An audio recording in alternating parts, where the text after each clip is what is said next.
Welcome to the Future of Supply Chain, presented by Dynamo. Each episode, we sit down with leaders in the industry as we build the future of supply chain together. Let's get into the show. Here's our host, Santosh Sankar. Hey, ladies and gents, welcome back to the Future Supply Chain Podcast. I'm your host, Santosh Sankar, and joining me today is Izzy Rosenzweig, CEO of Portless. Welcome, Izzy. Santosh, thank you so much for having me. Very, very excited to be here. So before we jump in here, I'd love for you to level set here and give kind of the quick 90-second skinny of Portless for our audience. Absolutely. So at Portless, we essentially take a different approach to supply chain. So if you think of a typical brand, we'll manufacture, let's say 10,000 pairs of pants. They're going to put it on a boat, and that will take 2 months for them to get their inventory. So that's 2 months, no cash. Finally, they get their inventory. And in today's world with tariffs, you're going to be paying 144% tariffs day one. So that cost $1 million of inventory. You got to pull your checkbook and writing a $1.4+ million check to the CBP. You finally get your goods, then you're selling it across 4 months, and you hope you made the right projections for your summer projections. Portless takes a different approach. We say, hey, don't put on a boat. Bring it to our facilities near your factories. We have 2 in China, 2 in Vietnam. We'll get it probably 1 or 2 days post-production. So instead of waiting 2 months to sell your goods, 2 days after production's in our facilities, ready to be shipped, and you can start selling goods. You make a sale, we'll pick, pack, we can put beautiful custom packaging if you like, and have that order delivered on average 6 days across continental US. The consumer gets a 100% local customer experience, a local delivery experience. They make an order, 24 hours later, it's a USPS tracking number. 5 days later is their local driver dropping it off at the front door. So consumer, nothing changes. A brand just went from horrible 2 months of negative cash flow to getting money out of inventory days post-production. So all of a sudden you're selling your pants. Then the brands say, 1 second, why do I need 6 months of inventory at a time? I'm near the factory. You could lower your inventory needs from 6 months, 4 months to 1 month to 6 weeks. So you have much less money in inventory. You're getting cash out of inventory faster. And in today's world with the crazy tariffs, you don't need to write your tariffs day one. This is a tax deferment strategy. Keep your goods outside the US. No tax needs to be paid. You get an order, you ship your order. Only when that individual order crosses the border do you need to write a check for that tariff amount as it crosses the border. So way better supply chain, way better cash flow. And in today's world, massive advantages around tax deferment. Amazing. So this is all seemingly quite complex, quite impactful. But what's the Izzy story? Kind of how did you get into this wild, wonderful world of cross-border logistics? Definitely not on purpose. It was definitely by mistake. That is a commonality amongst our guests. You definitely don't want to wake up and be in cross-border logistics overnight. That's not a very fun space, at least from outside perspective. So I started as a brand owner in 2012. I started an e-commerce business. I was manufacturing goods in China, Vietnam, and India, and importing it into Canada and the US. My first 2 years of running that business was absolutely brutal. I was making the sales, I was making enough money, but I never had cash in the bank. I couldn't hire people because the operations inventory ate up that cash. I couldn't expand. I couldn't pay marketing because those dollars were always tied up.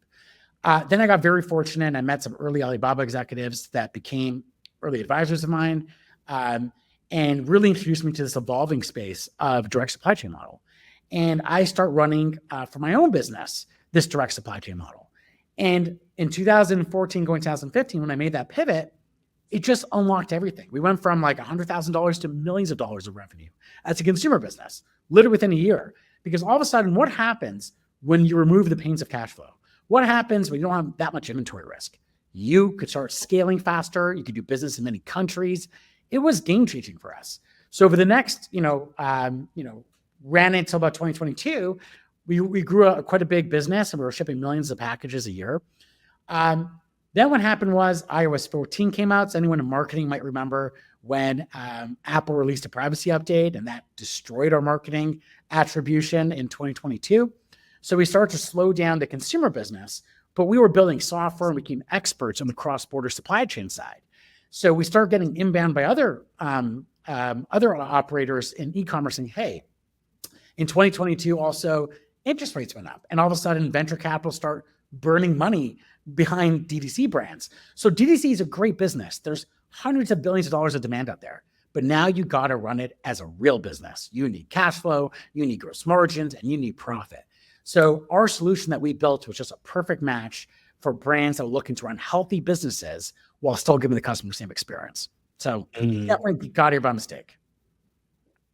So you've described, and even kind of briefly now for those who are listening closely, Portless is this direct fulfillment capability, whether it's from China, whether it's from Vietnam, as you'd mentioned as well. But could you kind of walk through some of the practicalities of how this practically works and what makes it similar and or different from some of the traditional models that currently might be more mainstream, right, in this market? 100%. Practically, the differences are using boats or using planes. In the traditional model, you're using a boat. And we say boat is an amazing invention. The commercialization of containers changed our world. And that happened already starting in the 50s, but got really big in the 80s. And by doing so, it allowed brands to manufacture in the most cost-effective country in the world, very often near the raw materials. And everybody wins. Consumers, high-quality goods. Obviously, the brand decides the quality of the goods, but beautiful product. But also lowering the price while still maintaining margin. It's beautiful, but it was built for physical retail.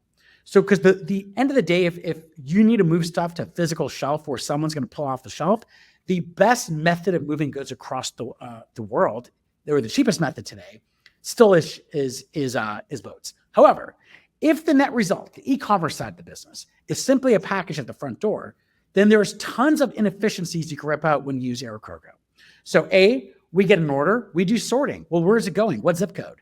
We will put it on a pallet that's going on a plane to near the customer. So if you're in San Diego, we'll fly to LAX. So it takes 15 hours by air.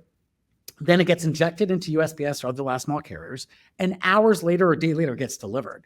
Now that only works if the end result is products delivered at the front door. So it's not built for physical retail. Because now you're taking out trucks across the US. You're taking out local warehousing that doesn't need to exist. And the second thing is this really only works for lighter items. So think apparel, think shoes, think cosmetics, accessories. Not good for the business. But if we have many orders in a single pallet that we're sorting down to the zip code level, you can now have cost efficiency. Shipping rates start at $5 door to door. And now you're also having delivery times that are efficient as well. So now less money inventory, get rid of excess inventory, no longer do you need to bring it to one location and then do zone 1, zone 8. We're always zone 1, zone 2. San Diego, LAX, mid Chicago, New York, Texas, Arizona, Miami. And that's how we make this efficient and where it's relevant for e-commerce, let's call it apparel, shoes, and the lighter stuff.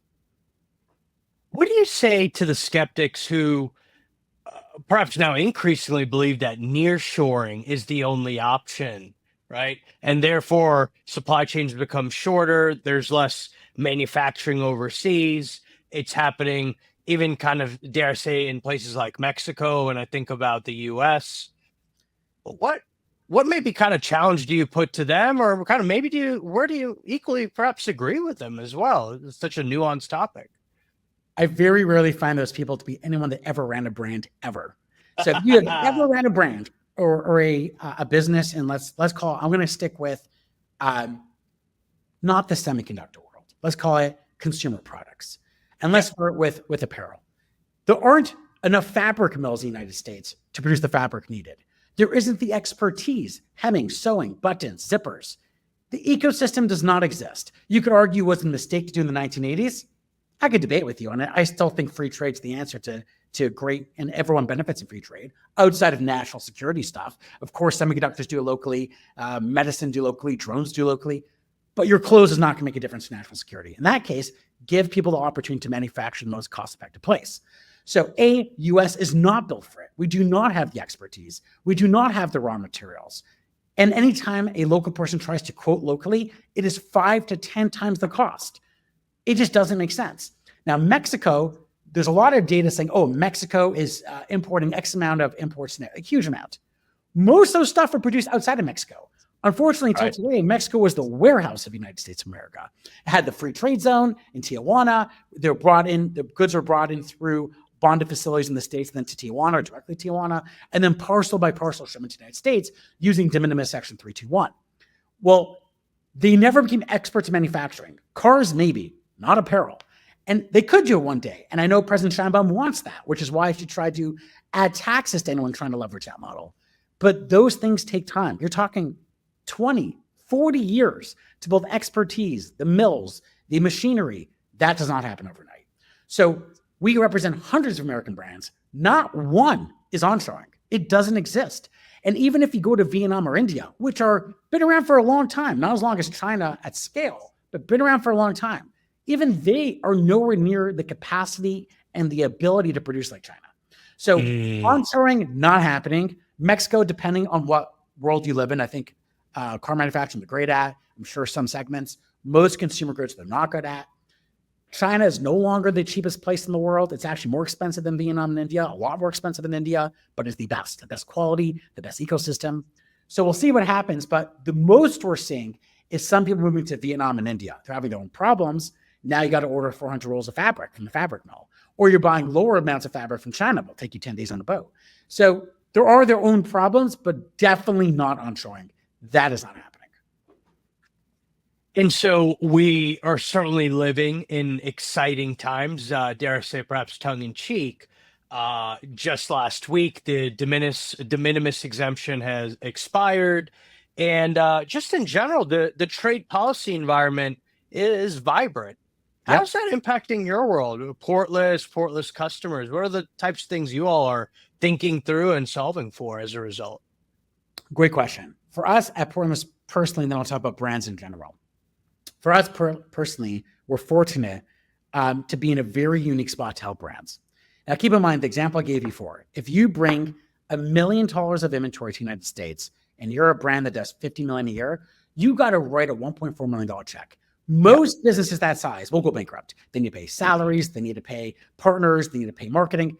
They won't exist. So many of those brands, and we're even seeing some of the enterprise businesses, publicly traded businesses, coming to us because the method of rolling these taxes were unsustainable at a minimum.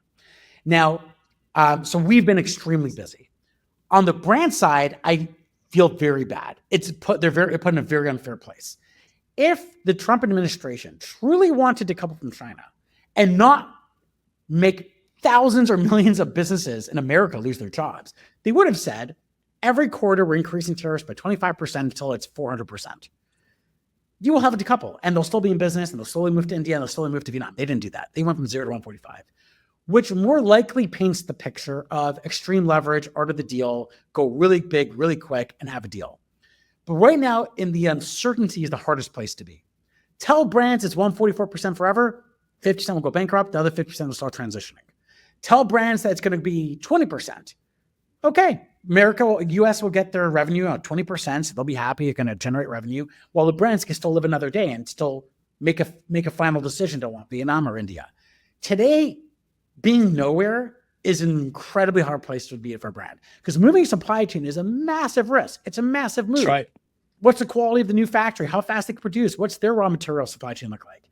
So it's a very, very hard place to brand. And what we're seeing right now is most brands are trying to optimize in place, making sure the HS codes are right, trying to see if they can roll out for sale structures. But it is a very hard place for them to be. And I do hope there's a deal soon. So yeah, that's kind of the landscape. I really like kind of how you put it as to, like, in an ideal world, if you're ignoring the art of the deal, so to speak, if you just progressively increase the tariff rate, that also reflects just the practicality of, we're not just zapping around bits and bytes is oftentimes what I remind my other VC friends. Like, these are atoms, and like the physicality of making goods and moving goods just requires time to kind of readjust, right? And forget like the actual action and the execution of it. You got to find the right partners. And it's really like globalization occurred over several decades. Exactly. Reversing globalization will equally take several decades. Exactly. And so I do think if that's what we really wanted, I agree with your take. And I think you just kind of lost on people that these things can't just be flipped overnight, or at least sustainably cannot be flipped overnight. 1,000%. But I'm going to kind of pick up another topic, but when I say sustainability now, it's more about kind of as we think about the world around us, the various stakeholders, as we kind of understand and grasp with the waxing and waning attitudes around climate change. How does the portless approach kind of sit within all of that? Because when you say kind of air freight, a lot of critics might raise their hand and say, well, that is more polluting for a set of SKUs that may not be as urgent to get. But I'd be kind of curious how you think through it, because you clearly 100%. have thought this out because you've lived it in a prior life. 1,000%. So the way we look at it is, and I don't have scientific data to show you yet. At some point, when tariffs settle down, we hire a firm to do it. But there's massive inefficiencies in typical supply chain. Sure, a plane burns more than a boat. But that's a very apples to apples way to look at it. You got to look beyond the scope. You got to look at repercussions of every model. So in a boat model, fashion has an average of close to 30% excess inventory. Where does that go? Landfills. Why should they have been existed to manufacture to begin with? 30% of your manufacturer carbon footprint did not need to exist. Then you're going to import it by boat, and now you're driving it across country. Multiple warehouses, trucks, stops. But this is inefficiencies. All this carbon footprint should not exist. You have excess inventory. You have things that you have supply chain areas that are just simply inefficient. So sure, boat, plane, very different carbon footprints. But then you have all the ramifications of supply chains. And that is, one thing is clear, massive inefficiencies, excessive inventory that goes to waste and should have never been produced to begin with. That part, I think, is, we just say it's not as simple as apples to apples. There's all its ramifications as well. I like that. You have to kind of account for the waste you're able to kind of deter because of this JIT style approach to fulfilling demand. Now, this is operationally intensive, right? What is that like, right? You have multiple stakeholders, you have multiple languages, you're talking with time zones, various systems you need to interface with. What are kind of the largest operational challenges that you've pinned down and I guess had to kind of learn, perhaps even the hard way, as to how you solve for them? Yeah, it was definitely the hard way over 10 years. It's doing this, and it's definitely something I wish I could have done overnight, but I couldn't. Definitely the most complex is doing business overseas and customs and aircraft carriers and stuff like that. So in general, doing business in China, a lot of complexity, a lot of red tape, local KYCs, bank accounts, local directors. You need partners you trust to run the operation, beginning to end. Then there is understanding aircraft. Not every product go in every aircraft. Your batteries, a certain type of aircraft you have to buy, aerospace you have to buy. Your cosmetics, what's the MSDS? Is there chemicals in it? So it's all these areas of worlds. And now with customs, no longer Type 86, you need a lot of data, descriptors, ATH codes, raw materials, Type 11, Type 01, bond in many scenarios you gotta have a bond as well. It took a long time to slowly solve these problems. And I happened to do it for my own business over 10 years. So it is very complex. It took us a long time to do it. Lots of mistakes during that learning period. But to answer, it's the cross-border aspect. Cross-border is complex. Everything cross-border is complex. So everything around building the cross-border supply chain for ourselves originally, now our businesses, simply not easy. You got to do it, and you got to do it and work. So I'm going to kind of lean into that, right? Because it's not your first rodeo. So I'd be curious if there's a single piece of advice that you now, as you reflect, you could give to founders who are starting on their day zero, right?